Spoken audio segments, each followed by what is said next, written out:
MTV news bulletin Nandyal జిల్లా సిరివెళ్ల మండలం గుండంపాడు గ్రామానికి చెందిన ప్రముఖ చెక్క భజన గురువు బొప్పా ఈశ్వర్ గౌడ్ గారు ప్రతిష్టాత్మకమైన లలిత కళాభిరామ పింఛము అవార్డును అందుకుని తెలుగు నేల గర్వపడేలా చేశారు.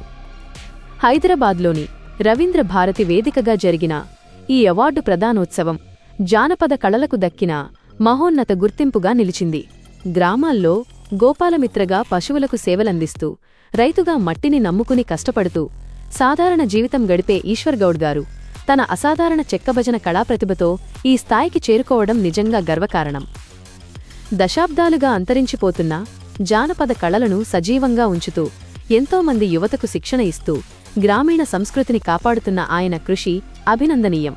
ఈశ్వర్ గౌడ్ గారికి ఈ అంతర్జాతీయ స్థాయి గుర్తింపు రావడం పట్ల గుండంపాడు గ్రామ ప్రజలు, కళాకారులు మరియు అభిమానులు హర్షం వ్యక్తం చేస్తూ అభినందనలు తెలియచేస్తున్నారు. గ్రామీణ ప్రజల హృదయాల్లో కళాజ్యోతిని వెలిగిస్తున్న ఈ గురువుగారికి ఎంటీవీ న్యూస్ తరఫున హృదయపూర్వక శుభాకాంక్షలు.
నమ